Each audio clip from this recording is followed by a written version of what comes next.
because there will be no effect, because solids and liquids are incompressible.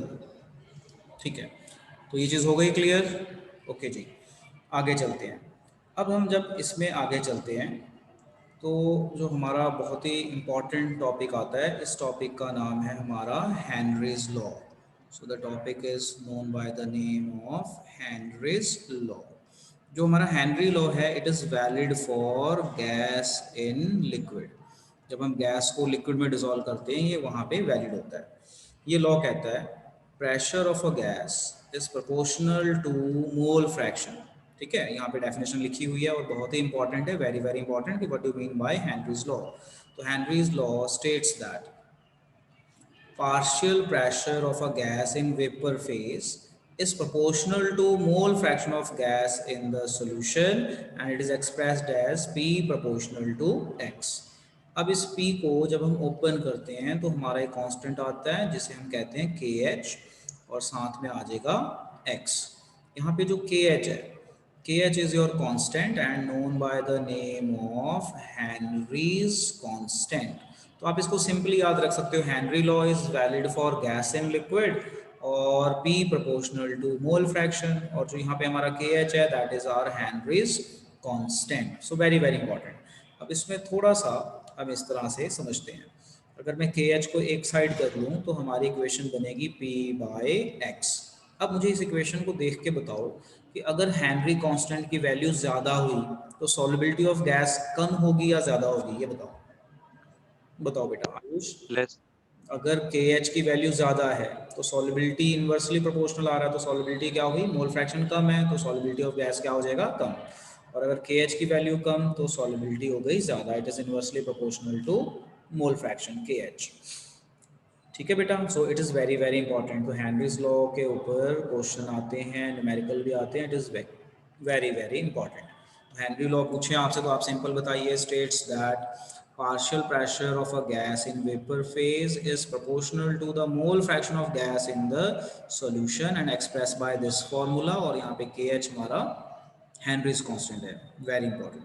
अब हम इसमें आगे चलते हैं तो हमारा एक बहुत ही इंपॉर्टेंट टॉपिक आता है, that topic is called applications of Henry's law. अब इसकी जो एप्लीकेशंस हैं they are very very important, very important.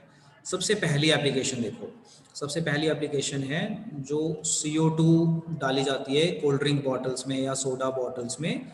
Cold drink bottle जो होती है तो उसमें जो CO2 डिजोल्व होती है वो इसी कंसेप्ट पे होती है। तो आप जब कोल्ड ड्रिंक का ढक्कन खोलते हो तो आपने देखा होगा एकदम से साउंड आती है, गैस बाहर आती है। सो फर्स्ट एप्लीकेशन कि जो कार्बोनेटेड ड्रिंक्स होती हैं उसमें under high pressure CO2 is dissolved. तो ये आप वहाँ से इसको आप लिख सकते हैं। नंबर 2 बहुत ही important, it is related to scuba diver. इसको आप समझिए जरा, स्कूबा डाइवर्स। देखो जरा समझना ध्यान से क्या होता है, जैसे मान लीजिए ये सी है, ठीक है, let us say this is sea. Scuba diver क्या होते हैं, वो डाइव करते हैं, जब वो पानी के अंदर जाएंगे स्कूबा डाइवर, ऐसे ही मैं एक रफ सी डायग्राम बना रहा हूँ। उनकी बॉडी पे एक ऑक्सीजन सिलेंडर होता है, ऑक्सीजन सिलेंडर। इस ऑक्सीजन सिलेंडर में एयर की जो कॉम्पोजिशन है वही होती है जो हमारे एटमॉस्फेयर में होती है। बट वो जैसे जैसे पानी के अंदर डीप जाते हैं, डीप सी के अंदर, तो वाटर का प्रेशर इतना ज़्यादा होता है कि जो नाइट्रोजन होती है ना ऑक्सीजन सिलेंडर में, ये उनके ब्लड में डिज़ोल्व हो जाती है। तो ब्लड में डिज़ोल्व हो गई तो जब स्कूबा डाइवर अपना जो भी रिसर्च करना है या जो भी काम करना है वो ऊपर आएगा करके, तो प्रेशर कम होगा। तो जो नाइट्रोजन गैस ब्लड में डिज़ोल्व हुई थी अब ये बाहर निकलने की कोशिश करती है। तो जब ये ब्लड से बाहर निकलती है तो बॉडी में पेन होती है। दैट पेन और that problem is called bends. इस चीज़ को आप ध्यान रखें, that problem is known by the name of bends.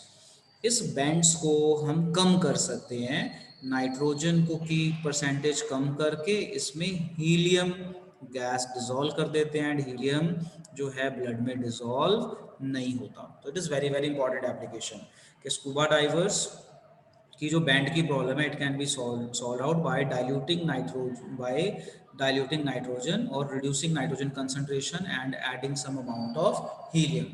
So ये चीज़ आप ध्यान रखना. नंबर थर्ड एप्लीकेशन, ये बेटा सब आपको आपकी बुक में मिलेगा, समझते जाओ और अपनी बुक से बाद में पढ़ सकते हो, अभी साथ के साथ मैं पूछूंगा भी. अब आते हैं हम थर्ड एप्लीकेशन में. जो हमारी थर्ड एप्लीकेशन है ये है related to high altitude. High altitude क्या होता है? जैसे पहाड़ है, तो पहाड़ पे जैसे जैसे आप हाइट पे जाएंगे तो क्या होगा, जो हमारा एटमॉस्फेयर का प्रेशर है वो कम हो जाता है. प्रेशर कम होने से ऑक्सीजन लेवल कम हो जाएगा. ऑक्सीजन लेवल कम होने से जो लोग पहाड़ों पे जा रहे हैं उनको ऑक्सीजन कम मिलेगी. तो कम मिलने से they are not able to think, they are not able to think और अनकॉन्शियस हो जाते हैं, गिर सकते हैं. तो इस कंडीशन को एनॉक्सिया कहते हैं. तो इस सिचुएशन में जो प्रॉब्लम आती है उनको ऑक्सीजन सिलेंडर दिया जाता है. तो ये सारा इसी कंसेप्ट के ऊपर बेस्ड है. एक बार आप दोबारा देखिए. एप्लीकेशंस ऑफ हेनरीज लॉ में there are three applications which are very very important. Application one, जो कार्बोनेटेड ड्रिंक्स होती हैं, कोल्ड ड्रिंक्स वगैरह, उसमें जो CO2 डिजोल्व होती है based on the same concept कि प्रेशर बढ़ा देते हैं तो CO2 डिजोल्व ज़्यादा हो जाती है. फिर हमने स्कूबा डाइवर वाला कंसेप्ट पढ़ा है कि स्कूबा डाइवर्स जो सी में जाते हैं, डीप सी में, तो वहाँ पे क्या होता है, उनके ऑक्सीजन सिलेंडर में एयर की कॉम्पोजिशन जैसे हमारे एटमॉस्फेयर में वैसी रखी जाती है. तो उसमें प्रॉब्लम होती है कि डीप जाने पे वाटर प्रेशर बढ़ जाता है, वाटर का प्रेशर बहुत ज़्यादा हो जाता है. तो वाटर प्रेशर बढ़ने से nitrogen gas dissolve in the blood, और जब वो ऊपर आएंगे तो ये प्रेशर ऑब्वियसली कम होगा, तो ये नाइट्रोजन बाहर निकलती है, उसमें पेन होती है. उस सिचुएशन में हम कहते हैं बेंच. तो इस प्रॉब्लम को भी सॉल्व कर दिया है कि नाइट्रोजन की परसेंटेज कम कर दी और हीलियम डाल दिया 11%. फिर हमने एक थर्ड कंसेप्ट पढ़ा एट हाई एल्टीट्यूड. यहाँ पे जैसे जैसे हाइट बढ़ेगी प्रेशर कम हो जाएगा एटमॉस्फेयर का. Atmospheric pressure decrease, atmospheric pressure decrease होने से ऑक्सीजन कम मिलेगा, तो person is not able to think और वॉक. तो वो कई बार गिर जाते हैं जो पहाड़ों पे चढ़ते हैं. तो उनको, जिनको ये प्रॉब्लम होती है, उनको सलाह दी जाती है कि ऐसे टाइम पे आप ऑक्सीजन सिलेंडर लगाइए. और इस कंडीशन को वी से एनॉक्सिया. ठीक है बेटा.